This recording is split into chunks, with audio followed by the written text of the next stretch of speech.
All right. Hello and welcome, everyone. This is the AACG Meetup. This is December the 4th, 2020. And we are so pleased today to have Suzanne Perrault. Did I say that correctly? Thank you. I loved it. As our featured speaker today. And she is with Rago Auctions. And Rago merged with Right Auctions last year. And Suzanne is what we would consider an expert on secondary market, which is what she's going to talk about today. So go ahead, it's all yours. Thank you. Well, thank you for the introduction. Thank you to Tim, actually, whose idea it was that I do this. I appreciate that. Nice.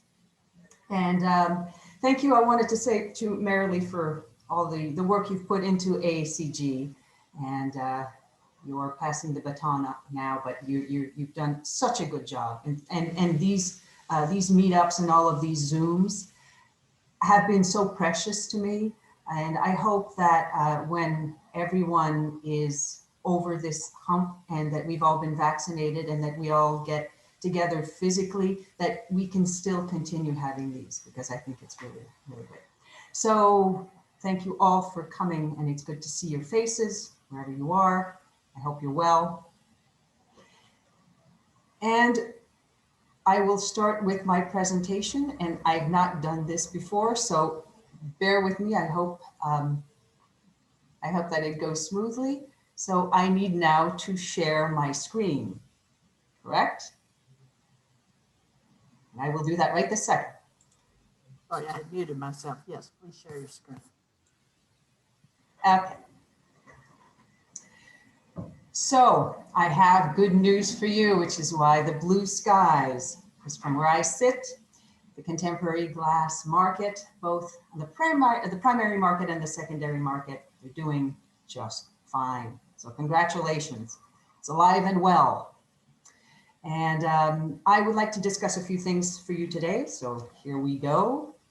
The secondary market for contemporary glass at the end of 2020, the health of the contemporary glass market, how can you tell? Your options for selling, and who and what is performing best, and at the same time, who you might consider buying. So, my name is Suzanne Perrault, and I am partners of Rago Auctions. David Rago is my husband, he's in the middle there, and Richard Wright from Chicago is on the left. Our two houses merged last year. David Rago started doing auctions in 1984 in New York, selling mostly arts and crafts, mostly American arts and crafts items. And he remembers selling early Lino Tagliapietra as early as the 1980s. And he also remembers, because he remembers everything, he remembers doing very well with them and getting, he said, over $1,000 per piece in the 80s for Lino's works. In 1996, we opened our auction house in Lambertville, New Jersey, which is on the Delaware. We're in between New York and Philadelphia, and that's given us a real home as opposed to being nomads and holding our auctions in the city. And it's been very good to us. So we have been holding modernism sales all the way since the New York days, but we really started focusing more on modernism when our friend John Solo joined us as a new partner. And John's group of sales was only modernist, and that was his specialty. And you see John here on the floor of Antiques Roadshow, where he has been for a great many years with all of us. But in 2010, we started holding real bona fide glass sales, and that is thanks to our friends, the Merediths, George and Beth Meredith. They were leaving Montclair, New Jersey, and they were moving to East Hampton. And they had been buying and collecting from us for many, many years. And then they decided that they were going to bring less glass. They kept a few pieces, but they were going to bring less and allow us to sell contemporary glass, as we had sold a few pieces, but not many. They let us price them the way we wanted, and I could remember their faces like, oh my God, can you believe it? Why are you putting these prices on these pieces? But they were really good and game, and they trusted us. And we looked at comparables and we ended up doing very well for them. So I owe them a huge debt of gratitude and forever thank them, because that has now become my specialty in my day job. I handle the contemporary glass here at Rago. So what we do here, which is different from other glass dealers and auction houses, is that we are really, we really offer the contemporary glass within the context of art and design. So at Rago's, we do, among many others, we do 3 large art and design auctions a year. And those are ones where we put contemporary glass. So this is a shot here of a gallery in Paris. Alexandre Guillemin has this gallery and does a lot of New Hope modernist work and buys a lot from us and has for quite some time. That's my husband David talking to our friend Gary there when we went a few years back when he had an all Nakashima show. A lot of what we are selling in New Hope modernism goes now to Europe, which is kind of odd, but interesting and certainly good for our market. So what we cover in those 3 big auctions every year is everything from aesthetic movement, early dome glass and Gallet, Tiffany, and so on, all the way until anything that would have been made kind of yesterday. So David says that we're like, our outreach is like Unitarian. We go through and touch a lot of people, collectors, architects, designers, dealers, and so on. And with Richard Wright, and he's been holding art and design auctions since the year 2000, we now have a much broader outreach, all of us, and also because he is very well known, he and his crew are very well known for the most exceptional Italian glass sales.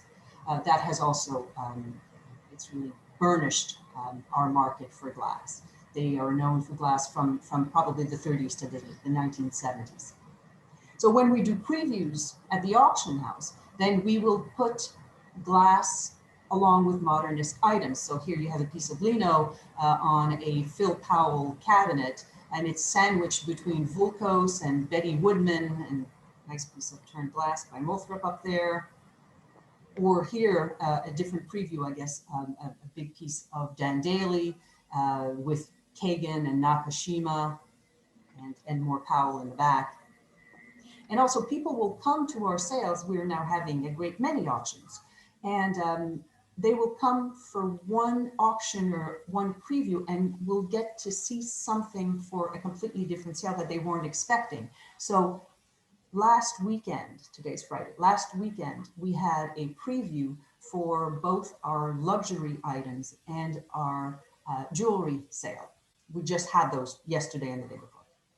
And I had these big pieces of Christopher Reeves out on the floor, and people were walking around and wondering, you know, what are these? And they're so large, they're like monoliths, and really, really exceptional. And so they start asking questions, and they're not here to see anything like that. So then I get pulled out of my office and I get to talk to them about who Schott Glass was and German glassmaking and who Christopher Reeves is. And so it's really interesting to be able to sort of cross-pollinate with that. So from my catbird seat, I have to tell you that the glass market here looks really good. It's generating a lot of interest. It generates a lot of bidding. So, and that is what you guys collect, and you do this by choice and you do it by discernment. So if you are in the market to sell, this is what you have, which is very good. And this is probably what you don't have. You are not stuck with things like cranberry glass or Mary Gregory glass or all sorts of paperweights that are not Paul Stankard, or hobnail pattern glass or cut crystal. Those are hard to sell, and they have been going down a long time. It's been decades since they're going down, and now they're pretty much relegated to eBay. So you don't have that. You don't have, there we go, Amber Cowan, lovely Amber Cowan, who buys Fenton glass, right, by the barrel full, and she chucks it in the back of her pickup truck and she brings it in. and makes these gorgeous new sculptures with these old pieces because they're worth so little now, but she recycles them and makes, I love that art. I think she's just tremendous. So this is not what you have. You're not stuck with Sabino glass or Phoenix or whatever. So you've had the great good fortune to be able to collect some very, very special, extraordinary stuff. And along with that, the whole cultural part is that you got to meet a lot of the artists that make what you collect. Remember this trip? And you met a lot of people who collect what you collect. You've made new friends.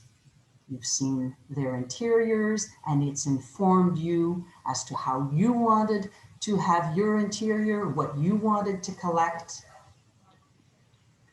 So you've traveled with groups such as this one, such as the AACG, and maybe you were able to go to Corning and see New Glass Now. Maybe you were able to get a tour of Corning from Susie Silbert, maybe Tina Oldknow.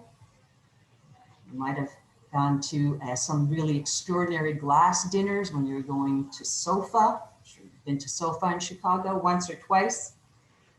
I miss you, my friend. So it's a really great and rich cultural area, this glass collecting area. And you may have gone to an urban glass gala, for example, National Liberty Museum. You might have gone to Murano because of glass. You might have even caught the GAS conference a few years back. The ones of you who've gone are just so still glowing about it. So I'm quite jealous. And you get to live, you know, with really first-class pieces, which you handpicked by choice for the pure love of them. So for all these reasons, I think that you've come out ahead. So why do I think that our market is still vibrant and still has legs? Well, there's more and more artists, and the collectors are still buying. So this is for you, Tim, my sweetheart. The artists, so as you know, there's more and more artists. There's way more artists now than there were in the 1970s or 80s. Glass is taught everywhere, in universities, in glass studios, in special schools. It's taught at Penland, it's taught at Pilchuck and Haystack. And because glass is such a compelling medium, then it draws a lot of students to it. There's mentorship programs, there's grants, there's outreach that bring kids in off the street. There's really good work being done by Newark's Glass Roots, for example, and Los Angeles Craft in America, which is so important. And you can see that on PBS. So lots and lots of new glass makers are being made. And the collectors, well, while you might be more particular maybe about what you buy these days, and what you think you need and what you have room for, well, you are still a very dedicated and enthusiastic and educated and well-off group. And you've got the collecting gene. So you like to acquire new artworks, and you like to add that to your collection, and it brings you joy. And collecting in and of itself can be very fulfilling, and it makes you feel like you are also creating something. So we have in ceramics, which we sell a lot of, we had a collector who bought from us pretty much every auction for decades, one particular maker. And he was then in his 90s. He was getting ill. He was sick for quite some time, yet every auction, he kept buying more and more of this particular artist. And he ended up in hospice care. And while there, he committed to buying an important piece from that artist, which came out on our market and was available by private treaty. And he committed, and he was in hospice. He knew he was dying. And yet he said he wanted to buy that particular piece. And he died just before he was able to actually write the check. And his children are going ahead, and they're making this purchase for him to continue this collection, because a collection to some collectors is unbelievably important, right? I mean, it's a huge part of who you are. So it's really special. But you guys, you are the original collectors, and you're the ones who are driving this bus. The newer generations, the Gen Xers, the millennials, the ones who still live with their parents, they don't collect that quite so much. Either they don't have the will because it's a totally different lifestyle. They like to travel, they like experiences, they like to eat out, or they did. Um, Very often they have no money. Sometimes they're just paying back their student loans. The ones that actually do buy art that have to do with glass don't necessarily seem to like what we would like. They're not really into vessels or vase forms. They're into bongs, really crazy, fantastic bongs. Although I have to say, there's a caveat here. This was not, as you may very well know, this piece by Mika Evans, this was purchased by a collector in her, I believe she was in her 90s, and she bought herself that as her own birthday present. So that was really cool. I don't know if she knew it was a bong, but how great is that?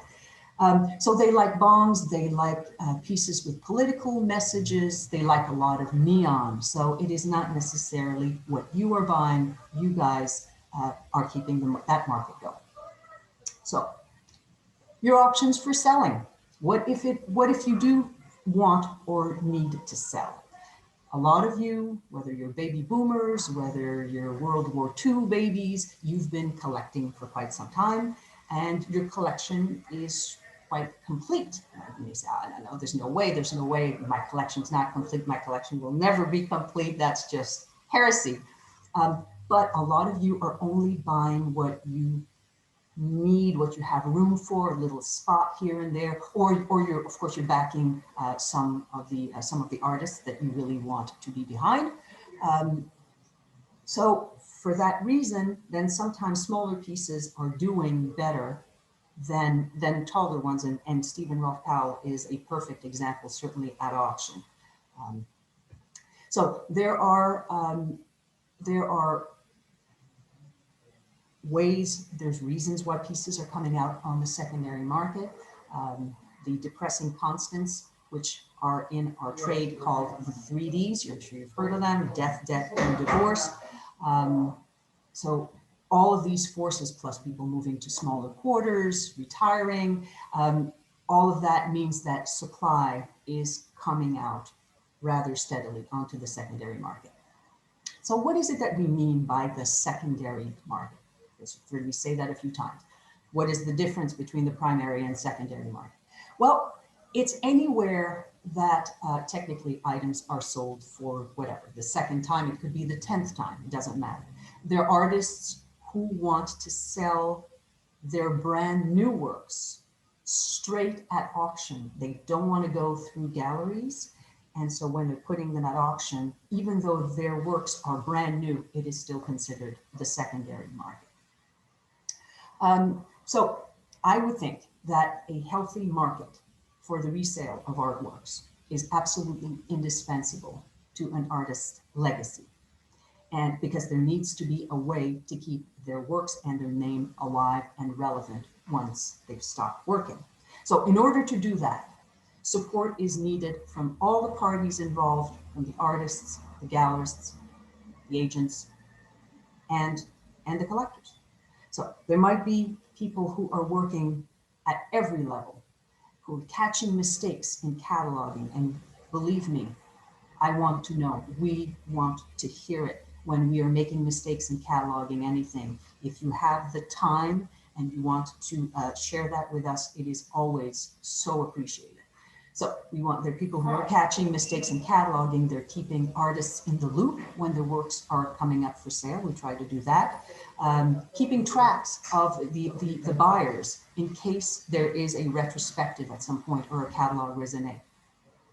And of course, you're treating the works with honor and with care and supporting their value on the secondary market. The secondary market can be worrisome to living artists, to their dealers, and to the collectors because of how different the prices can be once it's outside of the agent's pricing the original pricing structure.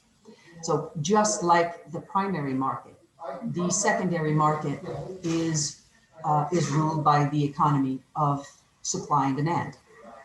But that ongoing marketplace is the one that's going to decide the value of the artworks as they migrate from one generation to the next. It is not static. So new art in any medium, from oil paintings to glass, anything, when purchased retail, even with a hefty discount, it's expensive. Glass is expensive. So when you attend a swank preview, right, a gorgeous opening like this one at Heller's in New York, and you've got the hobnobbing, and you get to meet the artists, and you meet the other collectors, and you have food and wine. All of that costs a lot of money. You're getting to see the original works in their pristine condition. But the advertising, the display, the real estate, the sewage bills, all of these tangibles and intangibles, that all costs money. And that's all part of the currency that is new art. Now, many collectors are surprised, they're disappointed, they're a little irritated with me when I have what I call the talk, because they believe that brand new works and older works should be at the same level at the very least, okay? They think that the value should have retained and maybe have increased. And while that can happen, it can take a long time, it can take decades, and it can happen never. All of that. So if we don't have expectations from other big purchases in our lives, anything, your car, your boat, your big pieces of furniture, your carpet, if we don't have that, why do we have that for artworks? Why is it that we have to find that, we have to look at it as a financial investment? Because it's most likely going to be unfulfilling financially and maybe emotionally if you're so invested in that, as it were, no pun intended, unless you're super lucky and really savvy with resale prices.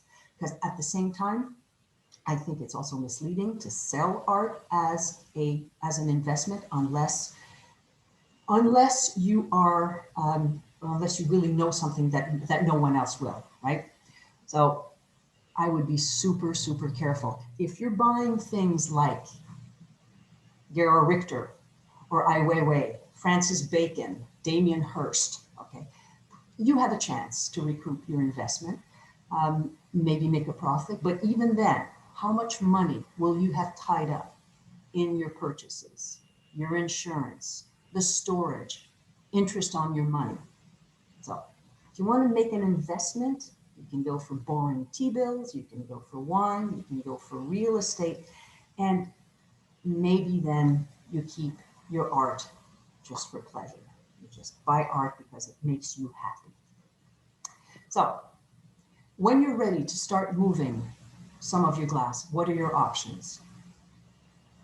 You can make a donation to a museum or have a bill. You can donate to your children, your grandchildren, anyone who will take them. You can go through private sales. You can consign to a gallery. You can consign to an auction, and anything else you know that I'm not thinking of right now. So, museum donations is very attractive. It's a popular option and a difficult one to carry through. A great many collectors would enjoy the honor of having one's piece or an entire collection in a world-known institution, of course, having it memorialized in a beautiful catalog or a wing or an entire building. There might be a significant tax break along with that. There certainly have been in the past. I don't know how long that's going to continue. Very few donations are going to be on permanent display. And a lot of them end up sooner or later out of the public view. Many will eventually be sold in order to bring much needed funds to run the institution, which is not as sexy, but it is. And a lot of donations have to be accompanied by endowments for their upkeep. If you're very fortunate and resolute, you can build your own museum. That's also a popular option if you have all of that. And those are mushrooming all over the country and the world. Now, you can also donate to your offspring.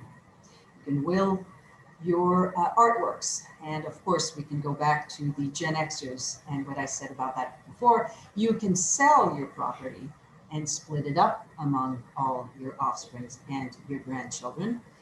Sometimes it avoids some feuds in the family, and it might be easier if you sell them than to split up a set of Persian or sea forms, for example. You can also consign to a gallery. So that means that you're consigning to a gallery that sells vintage works.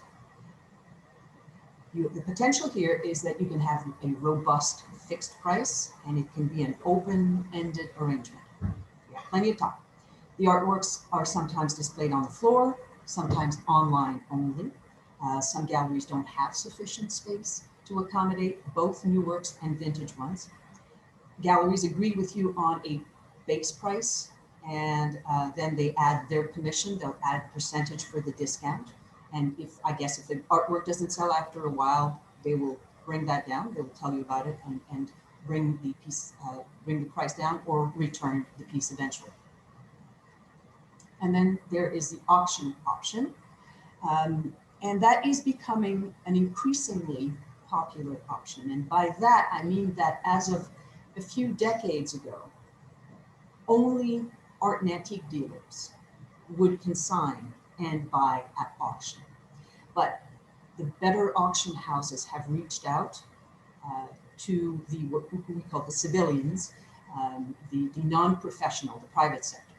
And they've been working on demystifying the auction process with easy step-by-step instructions. Everybody has come up with videos. There's white glove service, and the customer service is really good. The pricing approach is completely opposite from what you would have in a gallery.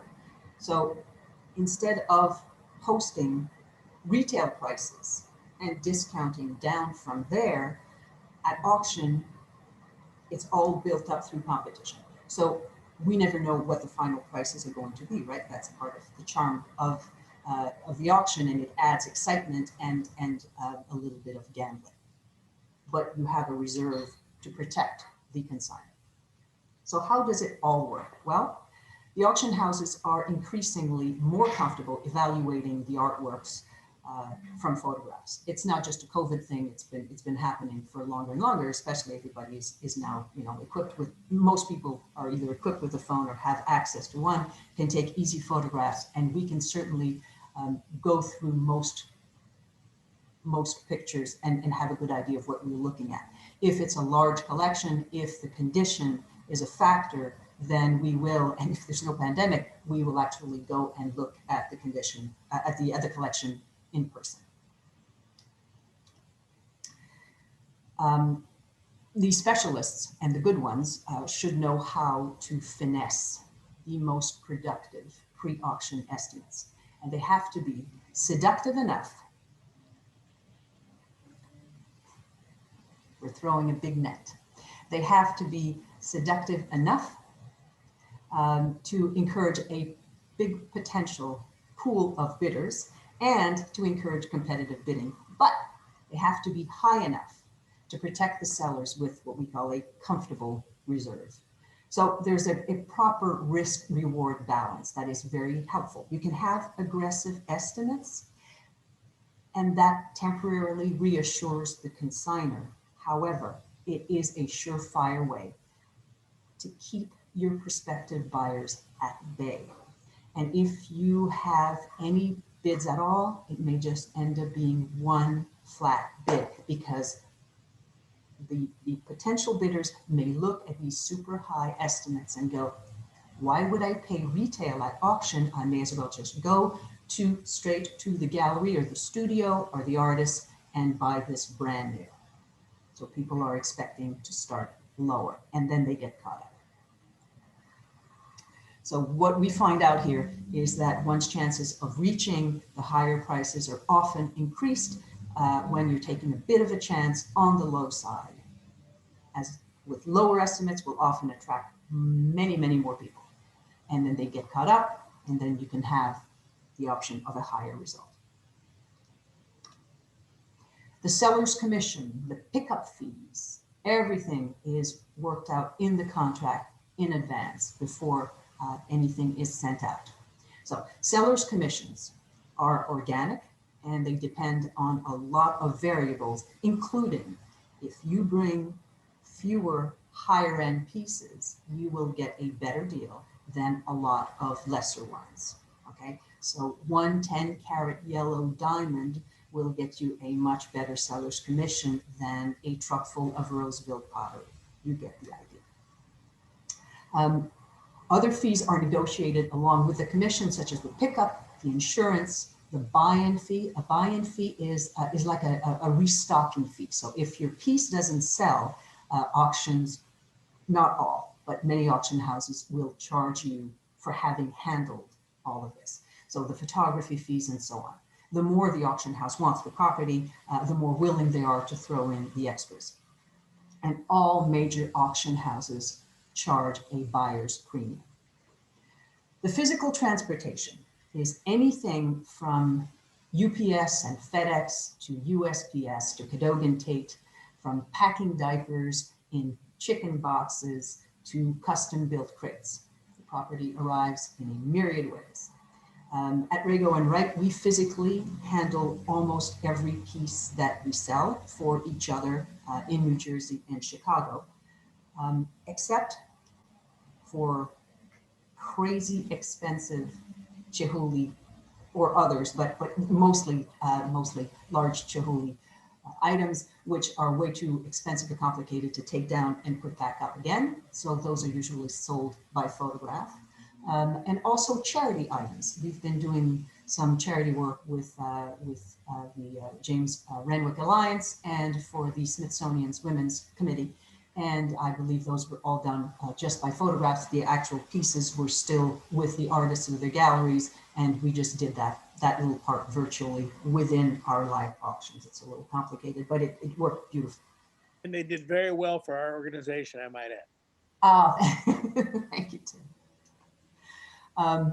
The cataloging and the photography and the condition report. So every item is then laboriously cataloged and vetted.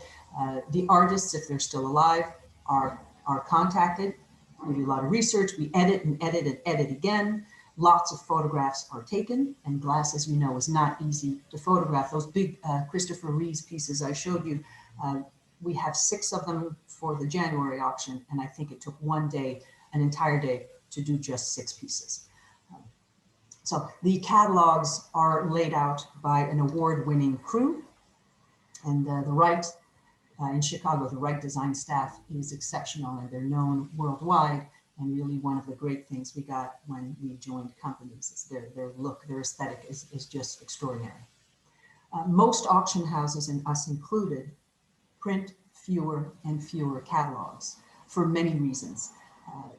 Cost is one of them, but there's a lot more than that. It slows down the process, or it rushes it for production, so you have less time to get things in.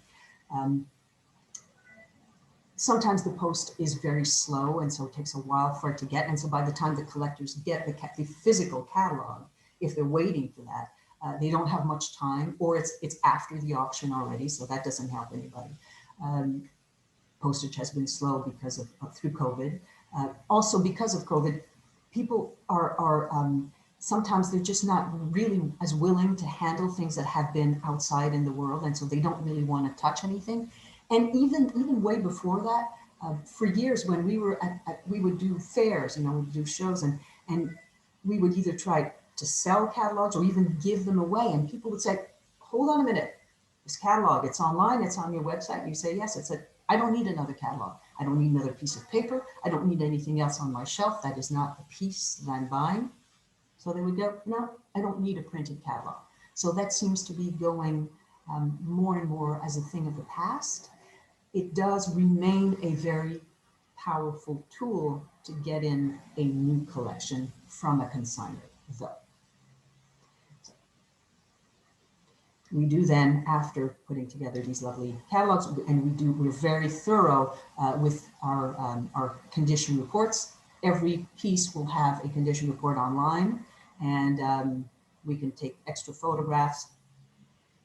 We stand behind everything. There are many auction houses that are buyer beware. So whatever you buy, you're responsible for, and you go on from there. We stand behind the maker, we stand behind what it's made of, and we stand behind exactly the condition that we call. It's more tedious and it's certainly more expensive, but it has been a very good business model for us. We have had many items come back, cycle back through decades, through the auction, 2, 3, 4, 5 times. So for us to be thorough and just to explain, and when we have an open vetting policy. So if you are either seeing a piece virtually, or if you're coming and looking at it in person on appointment, and you find something that we missed calling, we absolutely want to know all about that. We also, so then we'll set up some previews. Right now, through the pandemic, everything is done by schedule, but we do encourage people to come and visit. Everybody is well masked and socially distanced, but it still helps a lot when you can come and see pieces in advance. And if you can't, then we encourage you to request a FaceTime visit. And while it can be a little weird and a little awkward, it's really helpful because you get to see the piece that you're interested in context with all the other stuff around it. Its real color, its real size and shape, and how it speaks to you. So if you can't be there in person, FaceTime is a really good second choice. And we'll spend as much time as you want with that. And if you can't do that, then we'll be happy to send you extra photographs and so on.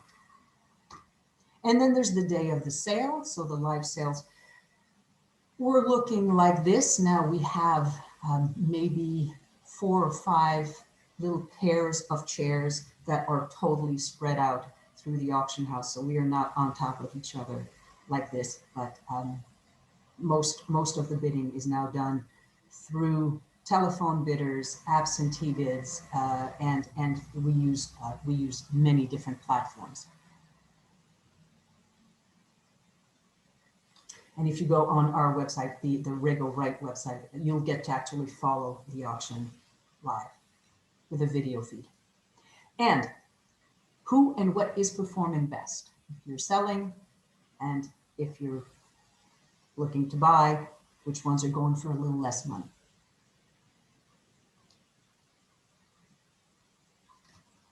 Well, it's all about supply and demand, the primary market, the secondary market, all the same. But there are many questions such as how many collectors or dealers are looking for a specific work or for the works of a certain artist? How much of that work is out there and is available? Is the artist still working? How many, among the many reasons that Chihuly does so well at auction is that there's a lot of it out there, which could sound counterintuitive, but because there's a lot of it, they've been making it for so many decades, and there's a big group of folks that are making it.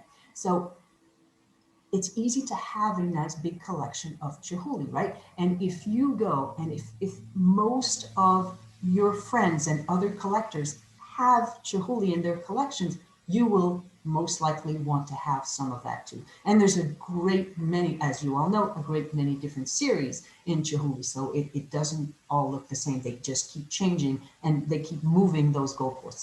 So it's really interesting to see and to sell so much Chihuly. At Rago's, Chihuly is a very big seller. And something else that goes with supply and demand is the international popularity. So coupled with a long and entrenched track record, that will increase demand at auction, especially when artists have had museum shows all over the world, such as Tutsinski and Lino and Yoichi Ohira. The original pricing and quality also come into play. So chances are, if the works of a specific artist are highly valued when they're brand new because it's groundbreaking, because the quality of work is so spectacular, or the scope is so ambitious, then they will most likely still be very expensive when resold on the secondary market. Ivan Maris, one of them. Karen Lamont, another. There are very few of those that come up on the secondary market as of yet. Provenance is another factor here. That means, where did it come from? What is its history? Works with superior or really interesting provenance tend to do better at auction. With what we sell a lot of the ceramics, if it's part of the collection of Robert Ellison, for example, that will definitely bring a premium. And so you make sure to let folks know when that is the case. In glass, anything from Barry Friedman's collection seems to bring more money. If it's been in certain collections and been in museums such as MAD or the V&A, these are all things that will really help with the provenance, right? Michael Glancy being one of them, who we miss and loved. He's always so helpful to me. František Wiesner and Laura di Santillana. The current popularity is another factor to include in here. Like any fashion, the artworks will cycle in and out of favor. There are hundreds and hundreds and hundreds of glassmakers out there, as we discussed, but relatively few that have been coming to auction so far, and even fewer that are doing very well. So if you're looking for the very newest, the hottest glassmakers, the ones that have been on the covers of New Glass Review or Craft Council magazine or Urban Glass, or have just had shows in galleries like Heller's or Habitat or Sandra Ainsley, Joyce Scott, Amber Cowan, Dustin Yellen, Mel Douglas, Deborah Teresco, chances are you will not find them at auction or on the secondary market just yet. Their works just haven't cycled through right away. You're much more likely to see pieces that have been done in the 70s through the early 2000s. It's not like the very new pieces won't do well when they get to the secondary market. It's just that you may have to wait a little bit longer if you're going to buy them at auction. Now, the really important conceptual artists who happen to use glass, they also bring very big prices if you can find them. Olafur Eliasson being one of them, Ronnie Bell, and Fred Wilson.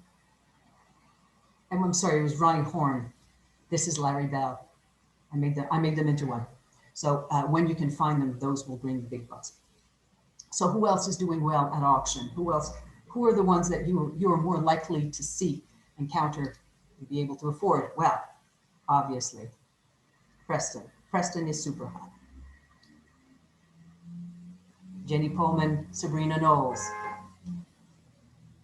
Big pieces by Christopher Rees.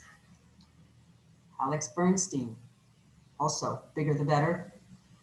Big pieces by Bertil Valian, the larger sculptures and the bigger boats. The hottest of the hottest, the biggest hottie is Lino. For us anyway at auction, that is the one everybody wants. There's enough supply and there's great demand. He is still working and everybody loves him. Who else is doing well? At the end of 2020 or early 2021. Paul Stankard Botanicals. The bigger the better. And nice installations, larger pieces by Harvey Littleton. Paperweight vases by Mark Pizer. John Kuhn, the bigger the cube, especially if they spin, especially if it has a bigger core and shiny. The original castings from Levinsky and Brichtova. I put black there because I really love their black sculptures. Red will do better on the market. And Martin Rosal. Of course, anything from Billy Morris, especially pieces done in the 90s or later. And lighting by Dan Daly, bigger pieces. Large Fruit by Flora and Joey.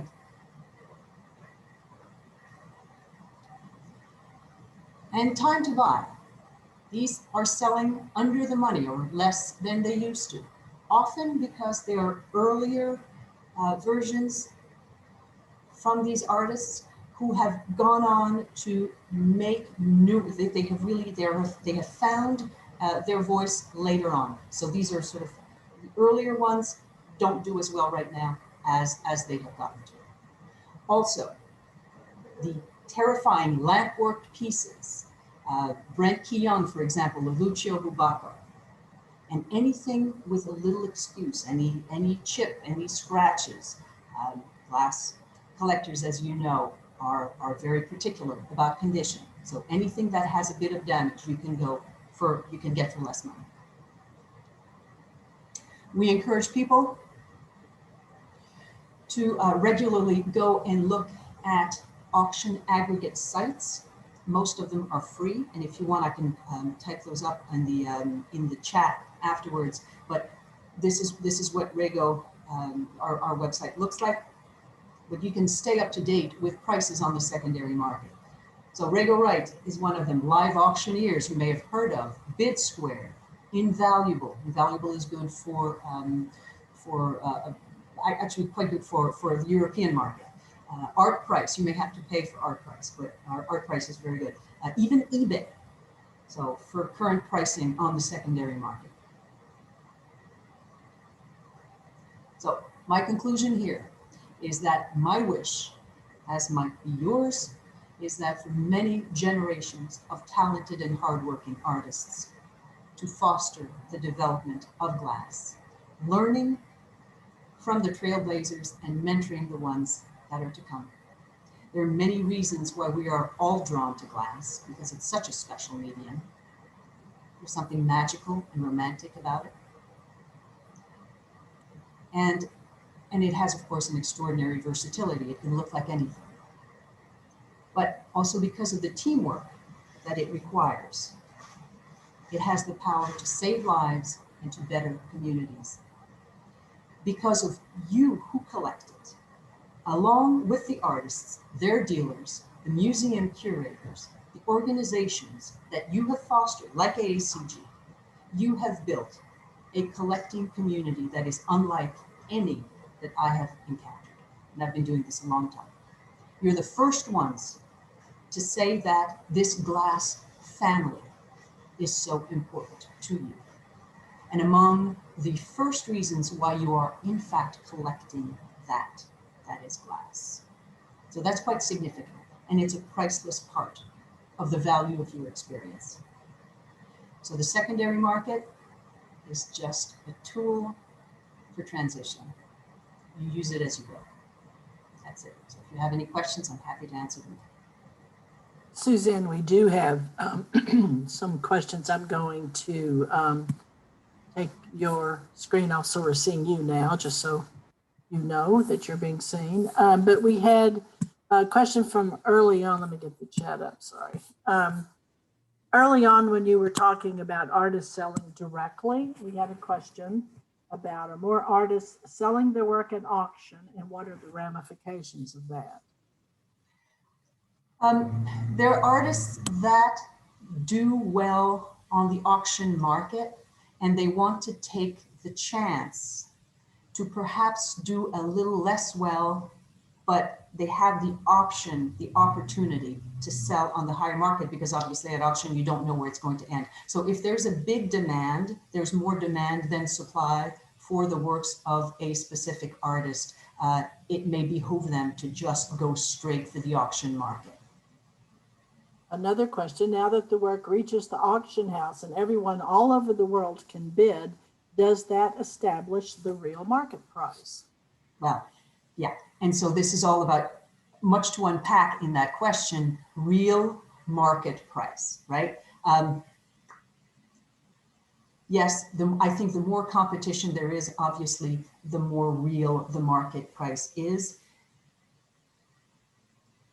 There are times of the year that seem to be better. There are times of the year. We've had auctions when we had a snowstorm and we had so many consigners calling us and saying, pull my piece. We are not going to be selling today because the fact that in New Jersey you're having a snowstorm, no one will show up.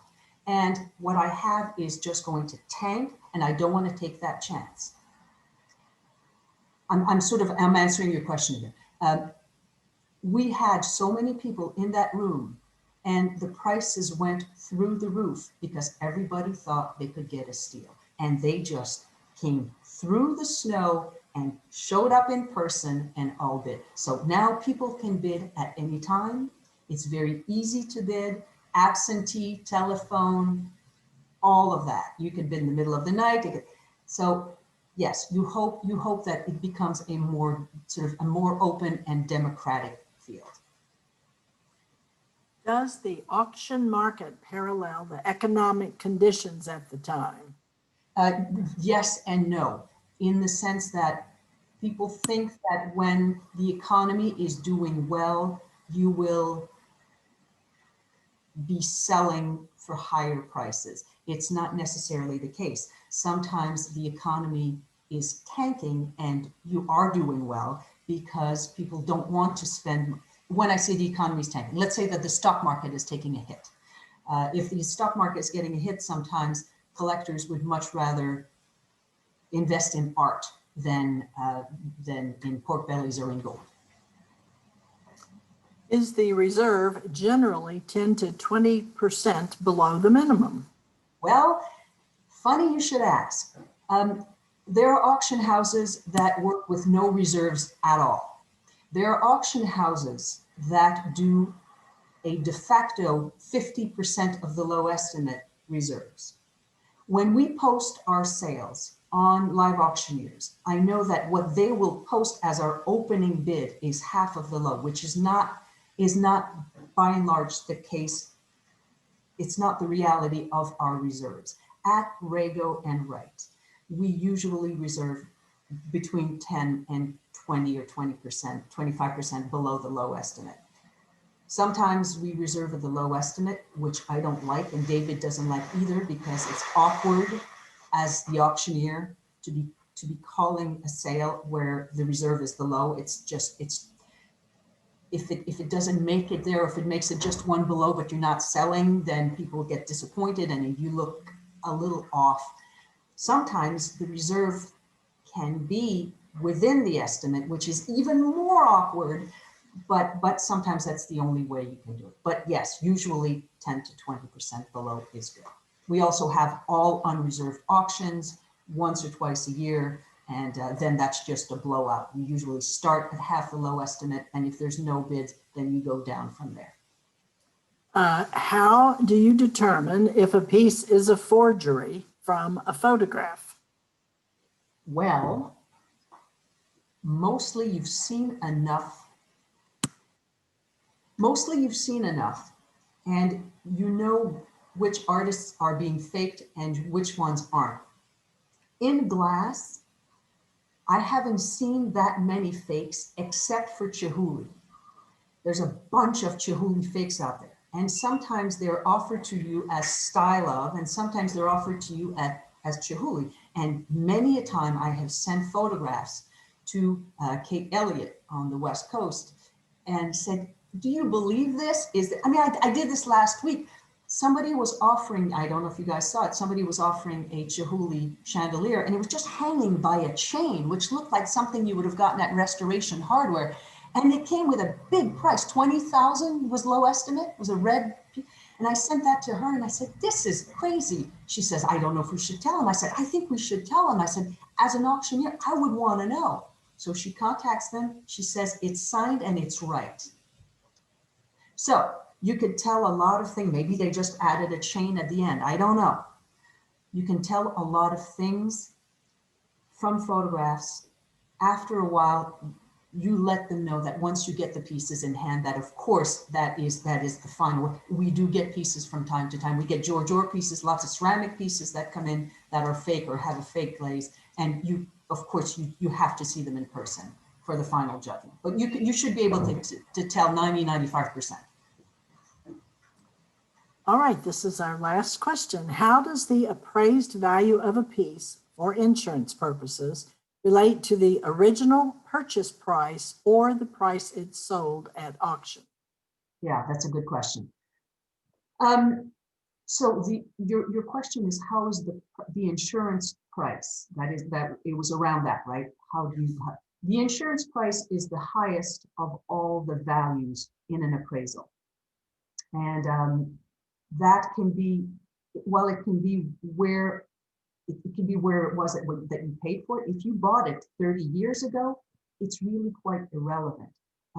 Where it's insured should not really have anything to do with how much you paid for it originally. It should have to do with the replacement value today. So if you paid $10,000 in 1970 for an early piece of Chihuly, and today it's worth, let's say, today it's worth 20, then you should at least insure it for 20 or maybe a little more. If it's worth today 5, I don't think that you will get, should something happen to it, you can insure it for 10, but should something happen to it before your insurance company pays you the 10,000, they will be checking and seeing what the current market value is, fair market value, and they may not pay you that much more than what it would be worth today. Unless you have Chubb, they'll charge you more, but they'll give you whatever. Well, that is the end of our questions that came through chat. If anyone has a question or wants to say something, and Suzanne, by the way, I'm going to send you a copy of this chat because you're getting a lot of wonderful accolades for a great presentation. So if anyone has a question, a burning question, or wants to say something, just unmute yourself, please. And you have Suzanne right here in front of you to ask if you have a burning desire to do so.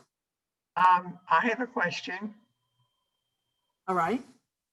She was going to give us the names of the places we could check for today's values on some of the resale places. Yes, what I was calling auction aggregates. So I think I can type this in the chat, right? Yes, you can. Okay. Thank you. I'm going to do that right now. I can do this. Yes, I can. Any other questions or comments? Mary, can you hear me? Yes, I can. Hi, Fred Gertman.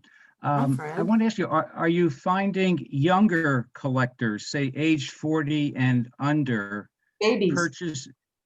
40 and under, purchasing glass and ceramics at auction right now?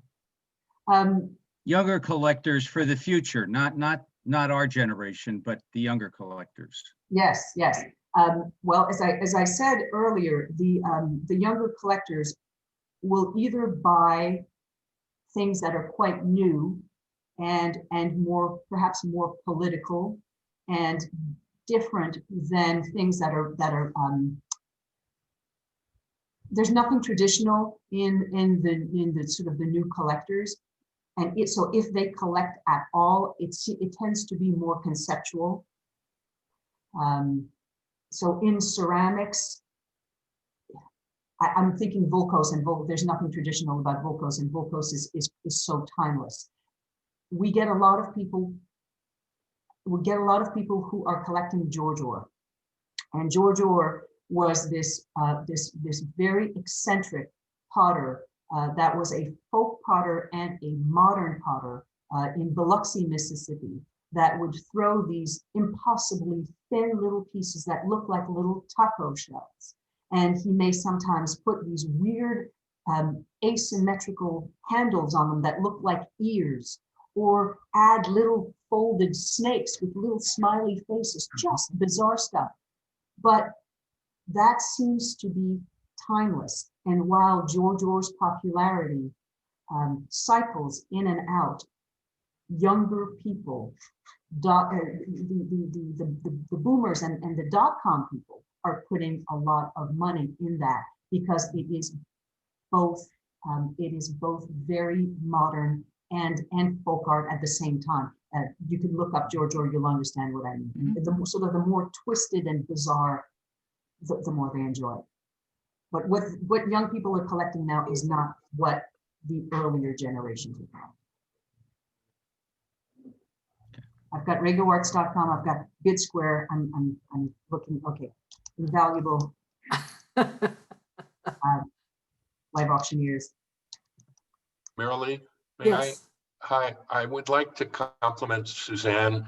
Arlene and I live fairly close to the auction house. We were there in October. We just love going there, seeing everything that they have, making up our own minds in our imagination of what we think these pieces should go for, and challenging sometimes Suzanne and David, which we have done. We've also attended some of the other auctions, and I think for the many, many collectors that are here, hi everybody from Arlene and I, we're in Florida now, too far to go up there. But if you have a chance, even with the pandemic, social distance, go to these auctions. They are a lot of fun. A year and a half ago, Arlene found a fantastic Littleton at a small auction house in the Philadelphia area. And we were able to buy this piece, which we absolutely love. And a similar piece, and it's a rare edition of his, sold for 3 times as much through one of the other houses. And these things happen. We know our pieces. I'm talking about all of us in AACG, and it's really a lot of a fun pastime to look at the different auctions and see what's available. Thank you again, Suzanne. We really enjoyed it. Good to see your face. Thank you, Norm. Yeah. And it's also different. I just want to add to this that when you look at pieces, photographs, either in a printed catalog or online, there is always such a difference when you come and see them in person. It's either smaller, bigger, redder, bluer. It's always so very different. And that is the one constant that we hear over and over again from people who actually make it to that. And so there are many pieces on their list that they'll just be, crossing off, going, that's not at all what I wanted. Your photograph romances the piece too much. And it looks too good on paper, but it's not that good in person to me. And at the same time, they find other pieces that they had no interest in. So, but I won't buy a T-shirt online. So I need to see this. I'm going to just repeat those aggregate names because the chat doesn't follow this recording.